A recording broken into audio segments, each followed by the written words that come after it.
ಇನ್ನು ಬೆಳಗಾವಿಯಲ್ಲಿ ಮತ್ತೊಂದು ಅಮಾನವೀಯ ಕೃತ್ಯ ಬಯಲಾಗಿದೆ. ಸಾಲ ವಾಪಸ್ ಕೊಡೋದು ಲೇಟ್ ಆಗಿದ್ದಕ್ಕೆ ಶಿಕ್ಷೆ ಕೊಟ್ಟಿದೆ. ಸಾಲ ಕೊಟ್ಟಿದ್ದಾರೆ, ಅದು ವಾಪಸ್ ಕೊಟ್ಟಿಲ್ಲ ಅಂತ ಹೇಳಿ ಅಮಾನವೀಯವಾಗಿ ನಡೆಸಿಕೊಂಡಿರೋದು. ರೈತನ ಪತ್ನಿ ಮತ್ತೆ ಪುತ್ರನಿಗೆ ಮಹಿಳೆ ಗೃಹ ಬಂಧನದಲ್ಲಿರಿಸಿದ್ದಾರೆ. ಬಡ್ಡಿ ಮೇಲೆ ಸಾಲ ನೀಡಿರ್ತಾರೆ ಮಹಿಳೆ, ಅದು ವಾಪಸ್ ಕೊಡೋದಕ್ಕೆ ತಡ ಆಗಿದೆ ಅನ್ನೋ ಕಾರಣಕ್ಕೆ ಈ ರೀತಿ ಕೃತ್ಯ ನಡೆಸಿರೋದು. ಹುಕ್ಕೇರಿ ತಾಲೂಕಿನ ಇಸ್ಲಾಂಪುರ ಗ್ರಾಮದಲ್ಲಿ ಈ ಘಟನೆ ನಡೆದಿರೋದು. ರೈತ ರಾಜು ಕೋತಗಿ ಅಂತ ಸಾಲ ವಾಪಸ್ ಕೊಡೋದಕ್ಕೆ ಲೇಟ್ ಆಗಿದ್ದಕ್ಕೆ ಅವರ ಕುಟುಂಬಸ್ಥರನ್ನ ಗೃಹ ಬಂಧನದಲ್ಲಿ ಇರಿಸಿದ್ದಾರೆ. ಸಾಲ ಎಸ್ಕೊಂಡಿದ್ದು ರೀ, ಒಂದಿನ 2 ದಿನ ಟೈಮಿಂಗ್ ಕೊಡುವ ನಾವು ಕೊಡ್ತೇವೆ, ನಿಮ್ಗೆ ಬೈದ್ಯ ಅಟ್ಟೆ ಅಂದವ್ರಿ. ಇಲ್ಲ ನಂಗೆ ಬೈದಿ ಗಂಟೆ ಎಲ್ಲ ಕುಡ್ಸಕ್ಕೆ ಕೊಡ್ರಿ, ಇಲ್ಲಕ್ಕೆ ನನ್ನ ಮನ್ಯಾಗ ಕೊಂಡು ಬರತ್ತೇಳಿ ನನ್ನ ಗಂಡ ನನ್ನ ಕರ್ಕೊಂಡು ಹಾಡ್ರಿ. 1.5 ಲಕ್ಷ ರೀ. 5 ತಿಂಗಳು ಆತು ರೀ. ಇಸ್ಕೊಂಡೇವ್ರಿ. 2 ತಿಂಗಳು ಬಡ್ಡಿ ಕೊಟ್ಟಿದ್ದೇವೆ ರೀ. 3 ತಿಂಗಳು ಬಡ್ಡಿ ಐತೆ ರೀ.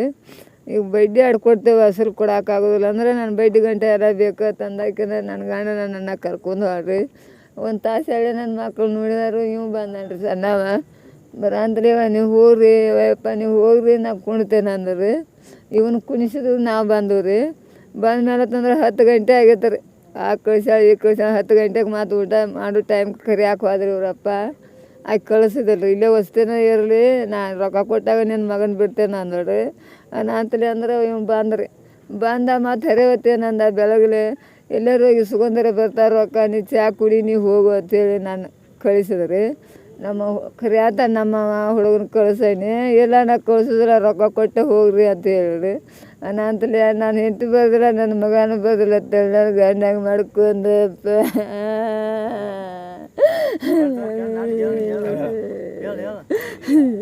ಮಗನ ಇಟ್ಕೊಂಡದಕ್ಕೆ ನಿಮ್ಮ ಮಗನ ಇಟ್ಕೊಂಡದಕ್ಕೆ ಅವ್ರು ನಿಮ್ಮ ಯಜಮಾನ್ರು ಏನು ಮಾಡ್ಕೊಂಡ್ರೆ ಆಯ್ತು ನೀವು ಕೊಡ್ರಿ ವಿಷ ತೊಗೊಂಡ್ರಿ. ವಿಷ ತೊಗೊಂಡು ಈಗ ಏನು ಅವ್ರ ಹೆಸರು? ರಾಜರಾಮ ಕೋತಿಗಿರಿ. ಅಲ್ಲ, ಅವ್ರು ಯಾರ ಕಡೆ ರೊಕ್ಕ ಇಸ್ಕೊಂಡಿರ? ಸಿದ್ದವ ಭಯಾನರ್. ಈಗ ನಿಮ್ಮನ್ನು ನಿಮ್ಮ ಯಜಮಾನ್ರು ಇಟ್ಕೊಂಡಿದ್ರ? ಮೊದಲು ನಮ್ಮನ್ನ ಕರ್ಕೊಂಡು ಹಾಡ್ರ. ಅಲ್ಲಿಂದ ನಮ್ಮ ಅವ್ವ ನಮ್ಮ ಅಪ್ಪ ಬರ್ದಿಲ್ಲ ಅಂದಾಗ ಇವಂಕ್ ಬಂದ್ರಿ. ಮತ್ತು ಇಲ್ಲ 1 2 ದಿನ ಟೈಮಿಂಗ್ ಕೊಡುವ, ನಾವು ಕೊಡ್ತೇವೆ ನಿನ್ನ ಬೈದಿ ಆಯ್ತು ಅಂದ್ರಿ. ಇಲ್ಲ ನಂಗೆ ಬೈದಿ ಅಸಲು ಎಲ್ಲ ಕೊಟ್ಟೆ ಹೋಗ್ರಿ ಅಂತೇಳಿ ನಾ ಇವೇನಂದ, ಇವ ನಾನು ಕುಂತನು, ನೀನು ಅಪ್ಪ ಹೋಗ್ರಿ ಮನೆಗೆ ಅಂದ್ರಿ. ಮನೆಗೆ ಬಂದವ್ರಿ ನಾವು. ಈಗ ಒಂದು 1000 ರೂಪಾಯಿ 500 ರೂಪಾಯಿ ರೀ ಜಮಾ ಮಾಡಿ ಕೊಡಾಕ 3 ತಿಂಗಳು ಬಡ್ಡಿ ಕೊಡ್ಬೇಕಂತೇಳಿ ಅಂದಡ್ರಿ. 3 ತಿಂಗಳು ನಮ್ಗೆ ಬಡ್ಡಿನೂ ಬೇಡ, ನಾನು ಅಸಲ ಬಡ್ಡಿಗೆ ನಾನು 2 ಲಕ್ಷ ರೂಪಾಯಿ ನೀವು ಚೆಲ್ಲೆ ಮಾತಾಡ್ರಿ, ನಿನ್ನ ಮಗನ ಕರ್ಕೊಂಡು ಹೋಗ್ರಿ ಅನ್ನಾಕತ್ತಾಡ್ರಿ. ಅನಾತಲೇ ಮತ್ತು ನಾವು ಬಿಟ್ಟು ಬಂದವ್ರಿ ನಮ್ಮ ಮಗನ. ಮತ್ತು ರಾತ್ರಿ 10 ಗಂಟೆಗೆ ನನ್ನ ಮಗನ ಕರಿಯಾಕೆ ಹೋದ್ರಿ. ನಾ ಕಳ್ಸೋದಿಲ್ಲ, ನಾನು ಬಡ್ಡಿ ಗಂಟೆ ಎಲ್ಲ ಕೊಟ್ಟಾಗ ನಿನ್ನ ಮಗನ ಕರ್ಕೊಂಡು ಹೋಗ. ಈಗ ಅಲ್ಲಿ ನೀರು ಚಾ ಏನೂ ಕೊಡಲಿಲ್ಲ ಅಂತ ಅವ್ರ ಮನೆ ಯಾರು ಅಲ್ಲಿ ಹೋಗಿ ಇಟ್ಕೊಂಡಿರಲ್ಲ, ಏನು ನೀರಿಗೆ ಕುಡಿಯಾಕೆ ಕೊಟ್ಟಿಲ್ಲ? ನಮಗೇನು ಕೊಟ್ಟಿಲ್ಲ. ಉಪವಾಸ ಇಟ್ಟಾರೆ. ಹಾಂ. ಎಷ್ಟು ದಿನ ಇದ್ರಿ? 1 ದಿನನ? ಒಂದು ರಾತ್ರಿ ಒಂದು ಹಗಲ್ರಿ. ಹೊಡಿದು ಏನಾರು ಏನೂ ಮಾಡಿಲ್ರಿ. ರಾತ್ರಿ 10 ಗಂಟೆಗೆ ನಾವು ಕಳಿಸ್ದಿಲ್ಲ ರೀ. ಅಲ್ಲಿಂದ ರಾತ್ರಿ ಬಂದ್ರೆ ಹರಿಯೋದು ನಮ್ಮ ಅವ್ವ ಕರಿಯಾಕೆ ಬರೋದಕ್ಕೆ ನಮ್ಮ ಅವ್ವ ಆಯ್ತು ಬರೋದಕ್ಕಂದ್ರೆ ಇಶಾ ತೊಗೊಂಡ್ಬಿಟ್ರಿ. ಅರ ಕೊಡ್ಬೇಕಂತ ನಾವು 2 ದಿವಸ ಟೈಮ್ ಕೊಡೋದು ರೀ. ನಾವು ಆಗೋದಿಲ್ಲ, ರೊಕ್ಕ ಕೊಟ್ಟ ಹೋಗ್ರಿ ನೀವು ಅದು ಹೇಳ್ರಿ ಕಳಿಸಿಲ್ರಿ ನಮ್ಮ ಅವನು. ಅಡ್ರಂದ್ರೆ ನಮ್ಮ ಅಪ್ಪ ಇಶಾ ತೊಗೊಂಡಿದ್ರಿ. ಮನೆಗೆ ಯಾರಿಲ್ಲ? ಇಲ್ರಿ, ಮನೆಗೆ ಯಾರು ಹಾಕಿಲ್ರಿ. ನಮ್ಮ ಅಣ್ಣನೂ ಬೇರೆ ಕಡೆ ರೊಕ್ಕ ಕೇಳಕ್ಕೆ ಹೋಗಿದ್ರಿ. ಯಾರು ನೀವು ಯಾರ ಕಡೆ ರೊಕ್ಕ ಇಸ್ಕೊಂಡಿದ್ರಿ? ಸಿದ್ದವ್ವ ಶಂಕರ್ ಬೈಯನವ್ರು. ಡೀಟೇಲ್ಸ್ ಕೊಡ್ತಾರೆ ಶ್ರೀಕಾಂತ್. ಇದೆಂಥ ಅಮಾನವೀಯ ಕೃತ್ಯ! 10% ಬಡ್ಡಿ ಕೊಟ್ಟಿರೋದಲ್ಲದೆ ಇಷ್ಟು ಅಮಾನವೀಯವಾಗಿ ನಡೆಸ್ಕೊಂಡಿರೋದು.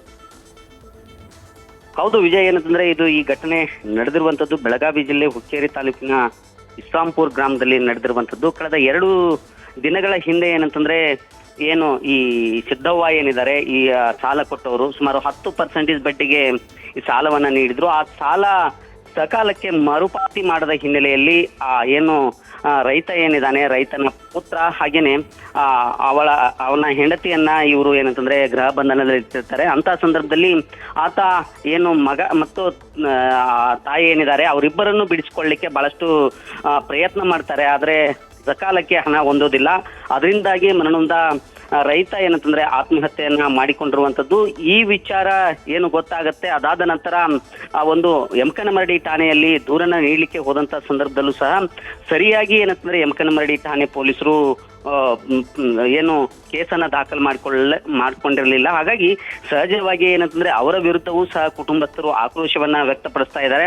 ಕಳೆದ 2 ದಿನಗಳಿಂದ ಹನಿ ನೀರು, ತುತ್ತು ಅನ್ನ ನೀಡಿದ್ರು ಸಹ ಏನಂತಂದ್ರೆ ಅವರನ್ನ ಗೃಹ ಬಂಧನದಲ್ಲಿ ಇಟ್ಟಿರೋದು, ಜೊತೆಗೆ ಏನಂತಂದ್ರೆ ಟಾರ್ಚರ್ ಅನ್ನ ನೀಡ್ತಾ ಇರ್ತಾರೆ. ಪ್ರಮುಖವಾಗಿ ವಿಜಯ್ ಏನಂತಂದ್ರೆ ಬಹಳಷ್ಟು ಈ ಬಾರಿ ಏನಂತಂದ್ರೆ ಬೆಳಗಾವಿ ಜಿಲ್ಲೆಯಲ್ಲಿ ಬರ ಕಾಣಿಸ್ಕೊಂಡಿದೆ. ಅಂತ ಸಂದರ್ಭದಲ್ಲಿ ರೈತ ಬೆಳೆದಂತ ಏನು ಬೆಳೆ ಏನಿದೆ ಅದು ಸಂಪೂರ್ಣವಾಗಿ ಬತ್ತಿ ಹೋಗಿದೆ.